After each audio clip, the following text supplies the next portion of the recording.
कहिलेकाहीँ त कस्तो एक्लो महसुस हुन्छ, कोहीसँग कुरा गर्न पनि मन लाग्दैन। खै कस्तो शून्यताले सताउने रहेछ, के भएको किन भएको केही थाहा छैन। सायद कतिको चित्त पनि दुखाउँछु होला, कसैलाई मेरो व्यवहारले गर्दा रुवाउँछु पनि होला।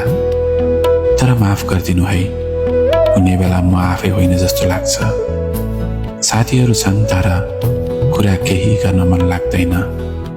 दुखी पनि छैन मन, रोएको पनि छैन आँखा, तै पनि शून्य शून्य भएको छ मन।